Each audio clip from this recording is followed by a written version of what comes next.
Todd Schaefer, who's been here for approximately 12 years. Is that correct? That's right. It was a very good year that year. It was a very good year. Todd is the manager of research. Thank you. Now, Todd, on the other hand, is when you look at the model portfolios, Todd plays a big role in putting those together for you on a yearly basis. So he does a lot of research. So kind of my approach here was, I'm looking at this downdrafted market, right? I'm thinking of the situation I'm in. Obviously, gold has been performing. A lot will be impacted by how the market moves forward from here, whether we rally or do we just take a little bounce maybe and continue lower, right? So just looking at the stock viewer, or if you go to the viewers tab, Glenn, look at the industry viewer.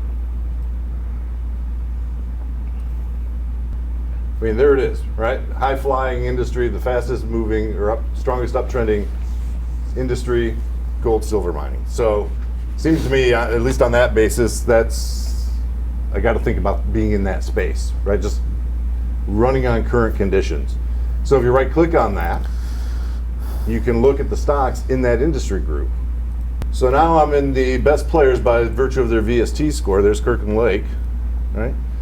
So the highest VST stocks in the strongest industry, right? So it's a typical top-down kind of approach, looking to buy strength in the strongest industry and sector, right? So difference, if I was going to try to compare and contrast a little bit, Kirkland Lake and AU, right? Well, here I am priced at 21 versus 47.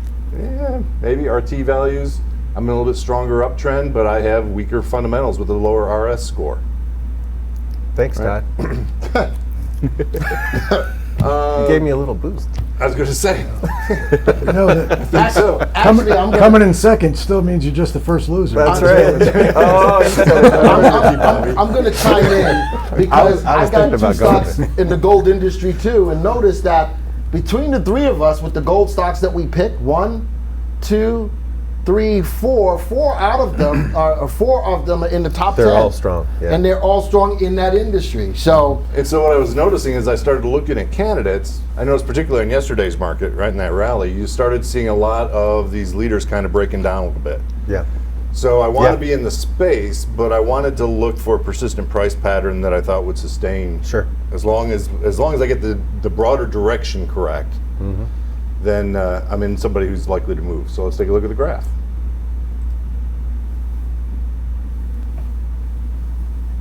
All right, and for me, I think we already had this pulled up with my setup, right? Oh, I did. Do you want me? Yeah, good. I'm looking at price, earnings, and RT in my setup.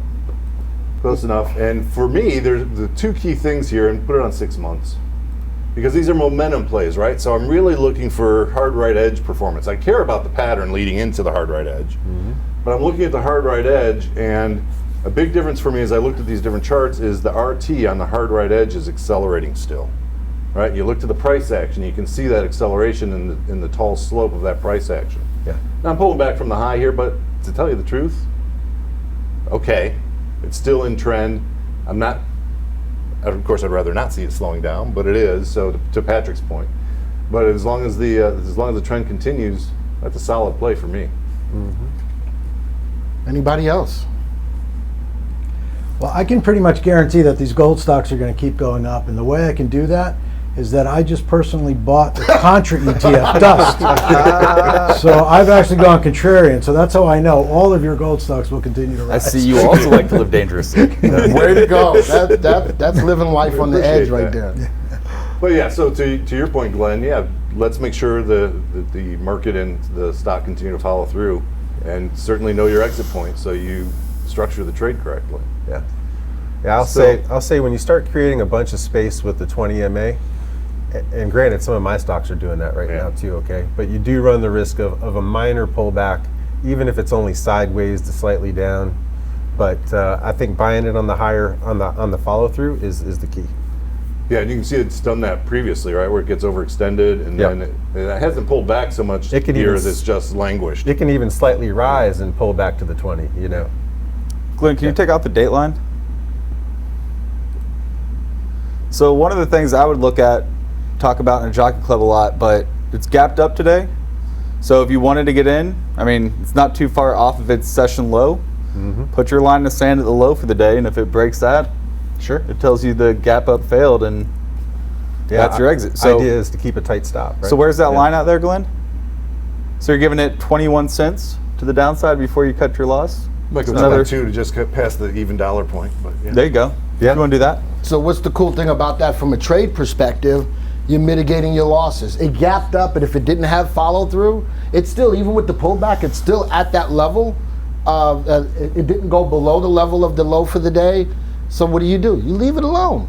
And this is where people get nervous and they go, oh my gosh, it's pulling back, what to do, and they panic. Stop panic. Todd is right. Have your exits. Know where your plan is, where to get out of it, and you don't panic. You should say this, Uh-oh. but you should know your exit before you get in. That's very Right? true. You say it a much better way. Risk management begins at order entry. There it is. I forget who said it. I can't attribute it. Plan your trades, trade your plan. Risk management begins at order entry. I forget where I got Risk it. I can't management attribute it. begins at, that's good. I That's heard some it a long good, time sound ago, and it advice. stuck with me. I wish I could attribute it, but I didn't make it up. I But think you said it, Jim. yeah, I'm set. Yes, I wrote it. But again, the different perspectives on the same stock is what's advantageous for all of you right now, and that's where you're learning. And again, a little bit of give back, leave it alone. Don't panic. Stop panicking. Don't ever put yourself in a situation where you're going to panic. That's an emotion, and it's not a good one to have. Anybody else have anything they want to say about that stock? AU? No? All right. Let me go back to the graphs. So one of the things going back into that gold and silver, though, I'd be interested in looking into K92 right now. Yep. Because if you look at it, all the other stocks in the industry are moving higher. It's the only stock moving lower. I like that lower dollar price point because it gives you a lot more gain potential because you can buy more shares of it. I'd be interested to take a look deeper into that one, see what's going on with it. It's down today when everything else is doing so well. Yeah, I think looking into it is a good move because it's got the Q. Usually means it's coming out of some kind of a bankruptcy type of an issue. Yeah. But what's most interesting to me is the current value. It's not easy for a stock in That low. VectorVest with that price point to have that kind of an RV and that kind of a value, which are two different things, right? Yeah. Value is what we feel it's worth. RV is its upside potential compared to a similar investment in a AAA bond, which is generally considered a safe return, right? So what's the growth rate? Go out to the right, 38%. Now, I do know some people in the Jockey Club who had trouble getting, they were looking at it and going to buy it and had trouble getting shares. I think it might be a pink sheet, but I like the pick. I think it's an interesting pick. I mean, with my aggressiveness, I tend to be more aggressive, so that's why I like the I'd be pick. interested in it. Yeah. I like the pick. I picked it 3 days ago, actually. Yep. And actually, the whole reason why we're even in this list is because Todd got us here, and it's the hottest thing since sliced bread right now. Mm-hmm. Sliced bread is not that hot anymore, is it? Maybe it's the hottest thing since fire, electricity. Anyway, but interesting. You're on your own, bud. I am. Bank stocks. and Hottest I'm thing so since backing bank out. stocks. There Is you this, go. is this a hot Bank stock stocks? panel? Bank stocks. Yeah, there you go. Okay. Say again. Is this a hot stock panel? It's the hot stock. Okay, panel. I'm just making sure. All right, let's go back to the graphs. The next stock was Shake Shack. Oh, wow. Look at that. That's Todd's second Now, pick. actually, this is interesting. So I like burgers, Todd. Before you shoot me down here because of the extension yesterday, let's talk about how I got here. So same frame of reference. I'm thinking, well, okay, if I'm going to play the long side, the market's been retreating, right? So it's hard to find leadership. I don't really know where the leadership is. So when I'm looking for leadership, where do I go? I look to the industry and sector performance again. And I like to use a 10-day window or the most recent pivot low. Well, I don't have a pivot low. So I went over to the Unisearch tool, using the same concept that I did with the industry viewer. I go to the Delta Searches sectors. I like to play the sector, and maybe this is because of my exposure to Canada. I've just gotten used to looking at the larger sectors. But see if you agree. So at the time I was doing this, the 10-day RT Delta, so we're looking for the change of RT over the last 10 days. Mm-hmm. Which ones have increased the most? Run the search again there. Yep. That'll update. And the first thing I noticed was that all the deltas were negative. Right? Well, the market's been tanking, of course, right? So what I have is the top sectors that have been falling the least, essentially. Right. So at the time, we're looking at REITs and food. Same deal. Food was at the top of the list at the time I looked. Right click on it.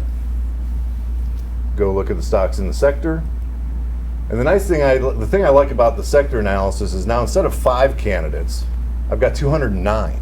Yeah. Right? And so now it becomes an issue of, pick your poison. You want to do a sort on relative safety and find the stocks that have the strongest fundamentals. You want to find the ones that are in the strongest uptrends. My memory is at the time, it was a VST sort. Could be wrong on that. It might have been a comfort index sort. But this is where I found the candidate. It's down now, middle of the page. A little bit pricier stock than I would normally look for a momentum play. 2 more down, go. Okay, 4. All right, so there we go. And look at the upside potential. Wow, earnings growth rate all of 9%, right? But they had, once you started looking at the graph, let's go back to the graph, they were in the news the day I was looking. They had just done a nice beat. They announced a partnership with Grubhub. Yeah. Right, so there's a lot of news driving their price performance. I'm looking at that pattern on a 6-month graph. Right, they had come back down, tested the 20. Right, so I thought, well, let's see how this develops. Well, okay, yesterday I get this big pop. Well, I can still play this game, but what am I going to do on that kind of a price move? Yeah, you're usually looking at some retracement or at least some consolidation after that.